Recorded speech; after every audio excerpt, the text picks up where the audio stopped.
आदाब, नमस्कार। The red mic में आपका स्वागत है। मैं हूं सौरभ शुक्ला। कुछ जानकारी अहमदाबाद प्लेन क्रैश से जुड़ी हुई हम आपको देना चाहते हैं और ये सारी जानकारियां खुद फॉर्मली भारत सरकार की तरफ से दी गई हैं। भारत सरकार की बात करते हैं तो हम बात करते हैं हमारे अपने सिविल एविएशन मिनिस्टर के हवाले से। ये सारी खबरें हम आप तक पहुंचा रहे हैं। अहमदाबाद में एक प्रेस कॉन्फ्रेंस की गई जिसमें कुछ बड़ी बातें निकल कर के सामने आई हैं। प्रेस कॉन्फ्रेंस में सिविल एविएशन के सेक्रेटरी भी मौजूद थे और civil aviation minister Ram Mohan Naidu की अध्यक्षता में ये प्रेस कॉन्फ्रेंस हुई थी। इस प्रेस कॉन्फ्रेंस में बताया गया कि एक बहुत हाई लेवल कमेटी बना दी गई है जिसको खुद होम सेक्रेटरी लीड करेंगे। उस कमेटी में बड़े बड़े अधिकारी होंगे, डीजीसीए के भी अधिकारी होंगे, इंफॉर्मेशन ब्यूरो के भी अधिकारी होंगे। कई एंगल से जांच की जाएगी, तमाम एक्सपर्ट्स होंगे, टेक्निकल एक्सपर्ट्स होंगे और 3 महीने में ये कमेटी जांच पड़ताल करके अपनी रिपोर्ट सौंपेगी। 30 सेकंड में प्लेन दुर्घटनाग्रस्त हो गया, क्रैश हो गया और असली कारण पता लगाने के लिए 3 महीने लगेंगे। ये एक बहुत बड़ा सवाल है जिसका जवाब सरकार ने नहीं दिया, क्योंकि प्रेस कॉन्फ्रेंस में नायडू साहब ने कहा कि अभी फिलहाल वो किसी सवाल का जवाब नहीं दे पाएंगे। जब कुछ और अपडेट्स होंगी तो वो समय समय पर हमें जवाब देते आएंगे। जैसे हमने बताया, इस पूरे मामले में पहले सचिव सिविल एविएशन ने ब्रीफिंग की और उसके बाद civil aviation minister Ram Mohan Naidu ने अपनी बात रखी। सबसे अहम बात निकल करके सामने आई है कि ये प्लेन 1:38 पर उड़ा और इमरजेंसी की सूचना पायलट ने एटीसी एयर ट्रैफिक कंट्रोल को भेजी और उन्होंने मेडे का कॉल दिया। और मेडे का कॉल कब दिया जाता है? मेडे का कॉल तब दिया जाता है जब क्रैश लैंडिंग होने वाली हो, इमरजेंसी लैंडिंग होने वाली हो, जब दुर्घटनाग्रस्त हो। मतलब सबसे आखिरी, अगर कहा जाए ना आखिरी कॉल, मतलब सबसे एक्सट्रीम, सबसे आखिर बात पायलट कहता है कि इसके आगे मेरे कोई चारा नहीं है, मैं लैंड हो रहा हूँ या क्रैश हो रहा हूँ, तो वो मेडे, मतलब अब उसके पास कोई चारा नहीं है। वो प्लेन नीचे आ रहा है, उसका कंट्रोल नहीं है, वो उड़ा नहीं पा रहा है, नियंत्रण से बाहर है। तो वो मेडे कॉल पायलट ने 1:39 पर दी थी और उसके बाद ये क्रैश लैंडिंग हो गई। ये भी जानकारी दी गई कि इस क्रैश लैंडिंग में सभी सवार मर गए, सिर्फ एक जीवित व्यक्ति बचा है जिससे कल प्रधानमंत्री मोदी भी मिले थे। इसके अलावा चूंकि ये रिहायशी इलाके में गया, डॉक्टर्स हॉस्टल में ये प्लेन क्रैश हुआ, वहाँ पर भी लोगों की मृत्यु हुई है। तो मृतकों की संख्या 270 के ऊपर पहुंच चुकी है। आज भी एक शव मलबे से बरामद किया गया है। बीजे मेडिकल कॉलेज हॉस्टल के ऊपर ये प्लेन क्रैश हुआ था। 270 शवों का पोस्टमार्टम हो गया है। 230 लोगों की डीएनए सैंपलिंग की जा चुकी है। 8 शवों की शिनाख्त हो गई है और चूंकि शव इतने बुरी तरीके से जल गए हैं कि उनको पहचानना भी मुश्किल हो रहा है। और हॉस्टल में भी 34 मौतें बताई जा रही हैं, जिसमें 5 डॉक्टर और 31 अन्य स्टाफ के लोग बताया जा रहा है। एक अहम बात जो निकल करके यही आई है कि पायलट सुमित सबरवाल ने एक इमरजेंसी कॉल, इमरजेंसी संदेश एयर ट्रैफिक कंट्रोलर को भेजा था, आखिरी मैसेज भेजा था और 4-5 सेकंड के संदेश में सुमित कह रहे थे, मेडे मेडे, थ्रस्ट नहीं मिल रहा, पावर कम हो रही है, प्लेन उठ नहीं रहा है, नहीं बचेंगे। ये आखिरी लफ्ज़ थे पायलट के जो हम सबको बताया गया है। जैसे हमने कहा कि थ्रस्ट नहीं मिल रहा है, पावर कम हो रही है, यानी इंजन काम नहीं कर रहा है।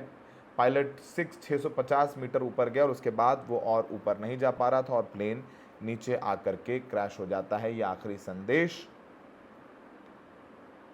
पायलट ने एयर ट्रैफिक कंट्रोल को भेजा और उसके बाद पायलट से कोई संपर्क नहीं हो पाया। तो सुनिए कि सचिव सिविल एविएशन कुछ महत्वपूर्ण जानकारियां दे रहे हैं, सुनिए। परसों दिनांक 12 जून 2025 को लगभग 2 बजे के आसपास ये सूचना प्राप्त हुई कि अहमदाबाद से गैटविक लंदन के लिए जाने वाला विमान दुर्घटनाग्रस्त हो गया है। और इसकी विस्तृत जानकारी हमने एटीसी अहमदाबाद के जरिए ली तुरंत, जिसका विवरण मैं देना चाहूंगा आगे के 2 या 3 मिनट में। यह एक AIC 171 एक शेड्यूल्ड फ्लाइट थी अहमदाबाद से गैटविक के लिए, और इसमें कुल 242 लोग सवार थे, जिसमें 230 यात्री थे, 2 पायलट और 10 क्रू मेंबर्स थे।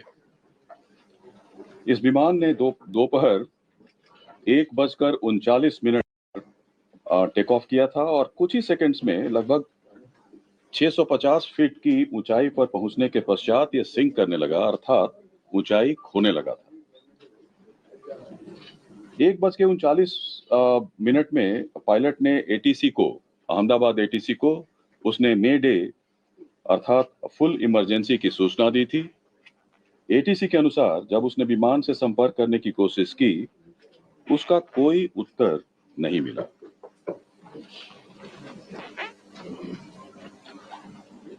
ठीक 1 मिनट के बाद यह विमान हमारे एयरपोर्ट से लगे मेधाणी नगर, जो हवाई अड्डे से लगभग 2 किलोमीटर की दूरी पर स्थित है, यह विमान दुर्घटनाग्रस्त हो गया।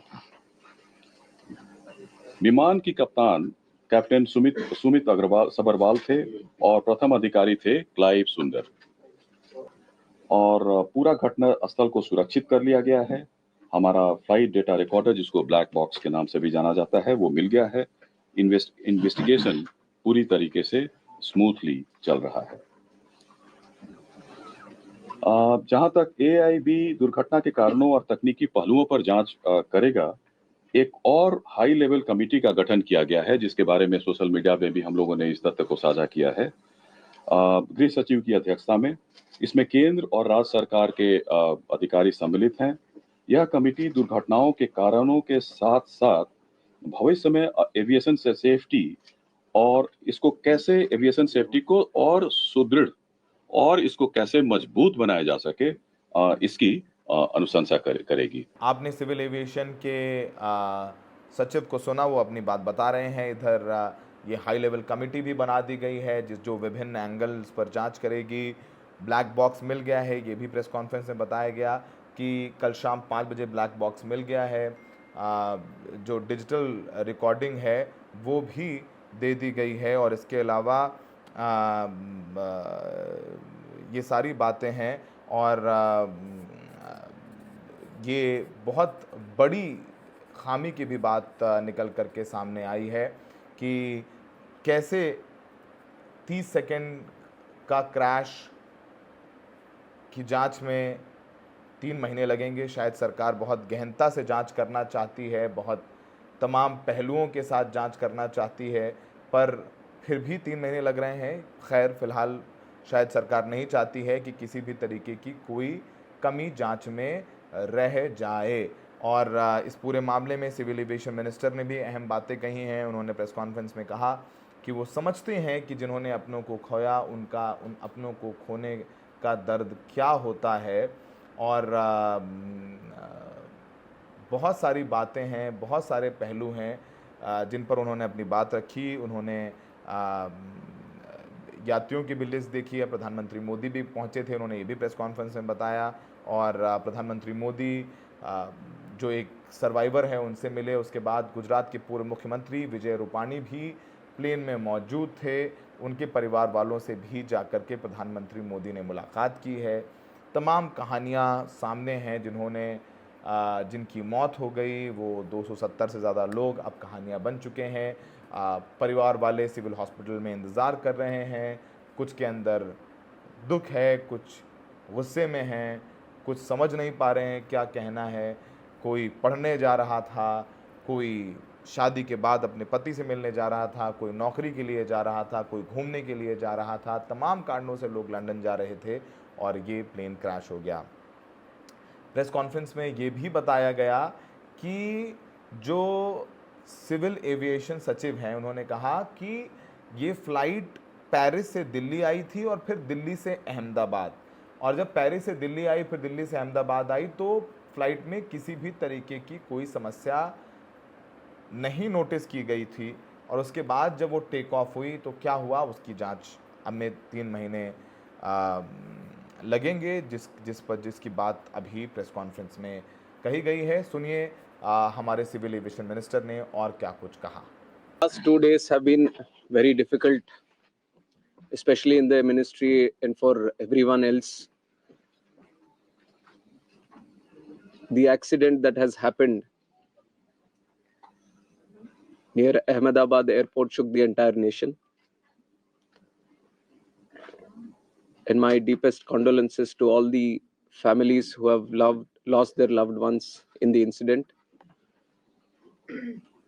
I have also personally lost my father in a road accident. So to a certain extent, I can understand the pain and anguish that the family members are feeling. And in fact, it was a moment of shock right after we got to know about the incident. But even in that disbelief, I personally rushed to the site to oversee what needs to be done, what support needs to be provided. And that was the attitude of the government of Gujarat also. The attitude was the same from government of India and the other people at the ministry also. And once we rushed to the site, we already saw this was just within hours of the happening of the incident.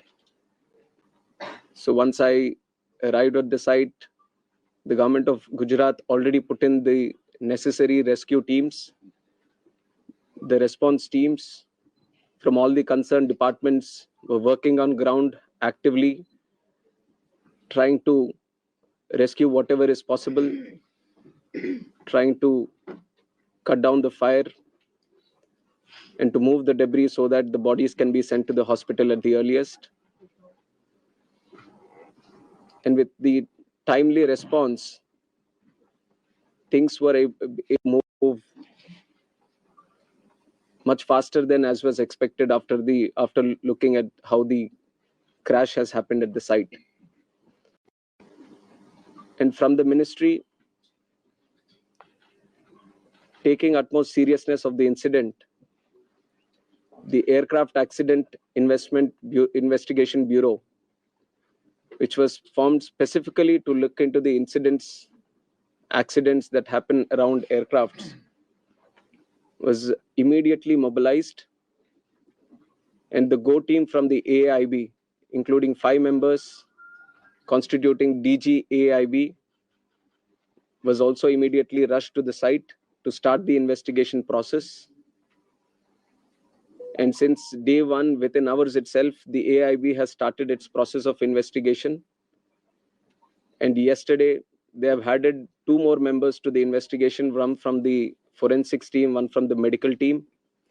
And they would be doing it in future also as necessary. Whichever expert is required, they will be adding them to the investigation. And one important update from the technical investigation, which is happening through the AIB, is the recovery of the black box yesterday around 5 p.m. from the site. The AIB team believes that this decoding of the black box is going to give a in-depth insight into what would have actually happened during the process of the crash or moments before the crash itself. So we are also eagerly waiting for what the results or the report is going to be once the AIB goes through its full investigation.